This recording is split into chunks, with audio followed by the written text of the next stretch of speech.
সুখবর, অবশেষে গ্যাজেট প্রকাশ। ২৭ মে থেকে কার্যকর হবে নবম পে স্কেল। আজ গুরুত্বপূর্ণ বৈঠক শেষে ঘোষণা দিলেন তারেক রহমান। আরও বিস্তারিত থাকছে পুরো ভিডিওতে। আসসালামু আলাইকুম। আপনি যদি একজন সরকারি চাকরিজীবী হয়ে থাকেন, তাহলে নবম পে স্কেলের আপডেট সবার আগে পেতে আমাদের এই চ্যানেলটি সাবস্ক্রাইব করে ভিডিওতে লাইক করে দিন। অবশেষে দীর্ঘ প্রতীক্ষার অবসান ঘটল।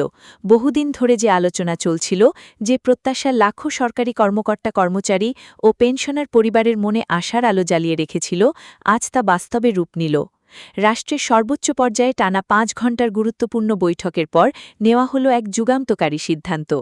প্রধানমন্ত্রী তারেক রহমান, অর্থমন্ত্রী আমির খসরু, অর্থ প্রতিনিধি এবং সংশ্লিষ্ট সচিবদের উপস্থিতিতে নির্ধারিত হল দেশের নতুন বেতন কাঠামোর ভবিষ্যৎ দিক নির্দেশনা।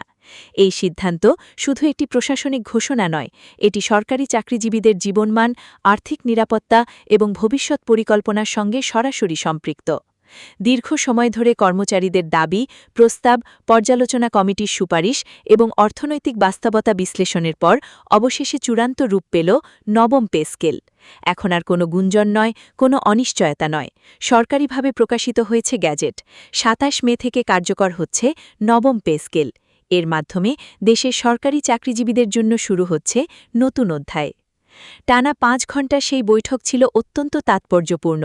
সেখানে দেশের সামগ্রিক অর্থনৈতিক অবস্থা, রাজস্ব আয়, বাজেট ঘাটতি, বৈশ্বিক অর্থনৈতিক প্রভাব এবং অভ্যন্তরীণ বাজার পরিস্থিতি নিয়ে বিস্তারিত আলোচনা হয়।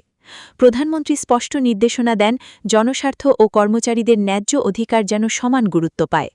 অর্থমন্ত্রী আমির খসরু বৈঠকে সম্ভাব্য আর্থিক প্রভাব ও বাস্তবায়ন প্রক্রিয়া তুলে ধরেন। অর্থ প্রতিনিধি এবং সচিব পর্যায়ের কর্মকর্তারা উপস্থাপন করেন বিভিন্ন পরিসংখ্যান ও প্রস্তাবিত কাঠামো। নতুন পে স্কেল কার্যকর হওয়া মানে শুধু বেতন বৃদ্ধি নয়, এর সঙ্গে যুক্ত রয়েছে গ্রেড পুনর্বিন্যাস, মূল বেতনের নতুন হার নির্ধারণ, বার্ষিক ইনক্রিমেন্ট কাঠামোতে পরিবর্তন এবং বিভিন্ন ভাতা সমন্বয়।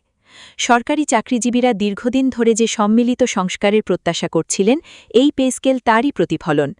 নতুন কাঠামোতে নিম্ন গ্রেডের কর্মচারীদের বেতন বৃদ্ধির হার তুলনামূলকভাবে বেশি রাখা হয়েছে, যাতে আয় বৈষম্য কিছুটা কমে আসে।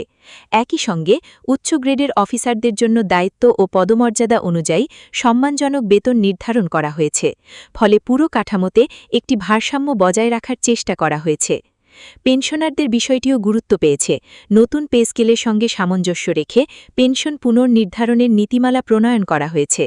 অবসরপ্রাপ্ত কর্মচারীরা যাতে নতুন স্কেলের সুবিধা থেকে বঞ্চিত না হন, সে বিষয়টি বিবেচনায় রাখা হয়েছে। এতে লাখো পেনশনার পরিবারের জন্য আর্থিক স্বস্তি আসবে বলে আশা করা হচ্ছে। নতুন পে স্কেলের ফলে বাড়ি ভাড়া ভাতা, চিকিৎসা ভাতা এবং অন্যান্য ভাতায়ও পরিবর্তন আসবে। অনেক ক্ষেত্রে এগুলো মূল বেতনের নির্দিষ্ট শতাংশ হিসেবে নির্ধারণ করা হয়েছে, যাতে ভবিষ্যতে স্বয়ংক্রিয়ভাবে সমন্বয় সম্ভব হয়। এতে প্রতি কয়েক বছর পরপর আলাদা করে কাঠামো সংস্কারের প্রয়োজন কমবে। সরকারি চাকরিজীবীদের কর্ম উদ্দীপনা বৃদ্ধির বিষয়টিও বিবেচনায় রাখা হয়েছে। একটি যুগোপযোগী বেতন কাঠামো কর্মক্ষেত্রে মনোযোগ, দায়বদ্ধতা ও সেবার মান উন্নত করতে সহায়ক হবে বলেই মনে করছেন সংশ্লিষ্টরা। এই পে স্কেল প্রণয়নের পেছনে কাজ করেছে বিশেষজ্ঞ কমিটি। তারা দেশের বর্তমান অর্থনৈতিক সূচক, মুদ্রাস্ফীতি, জীবনযাত্রার ব্যয়, আঞ্চলিক তুলনা এবং ভবিষ্যৎ রাজস্ব সম্ভাবনা বিশ্লেষণ করেছেন। সেই সুপারিশের ভিত্তিতেই চূড়ান্ত সিদ্ধান্ত নেওয়া হয়েছে। এখন প্রশ্ন হতে পারে, বাস্তবায়ন প্রক্রিয়া কেমন হবে?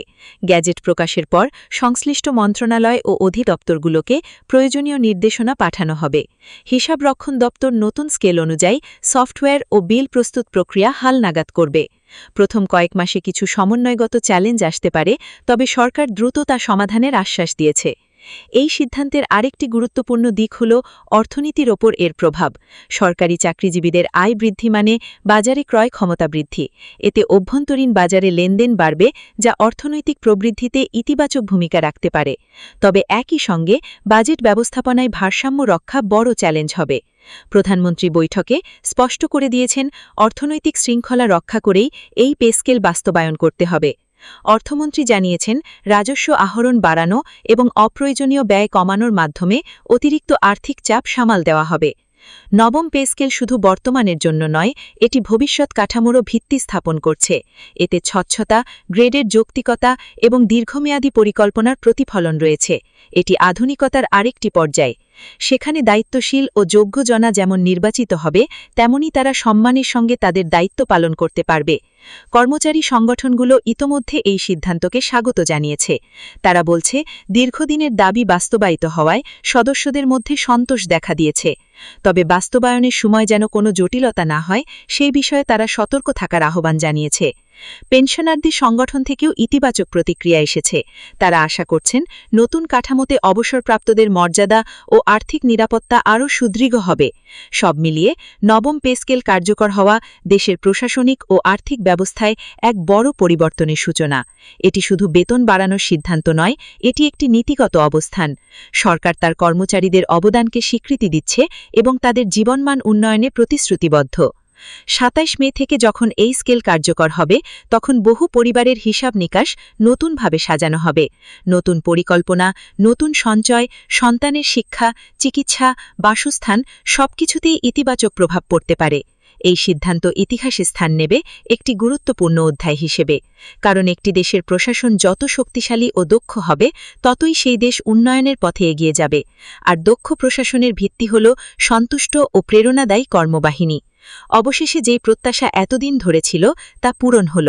গ্যাজেট প্রকাশের মাধ্যমে নবম পে স্কেল এখন বাস্তবতা। সামনে রয়েছে বাস্তবায়নের চ্যালেঞ্জ, তবে রয়েছে সম্ভাবনার নতুন দিগন্ত। সরকারি কর্মকর্তা, কর্মচারী ও পেনশনারদের জন্য এটি নিঃসন্দেহে এক নতুন সূচনা, আশা, আস্থা ও অগ্রগতির।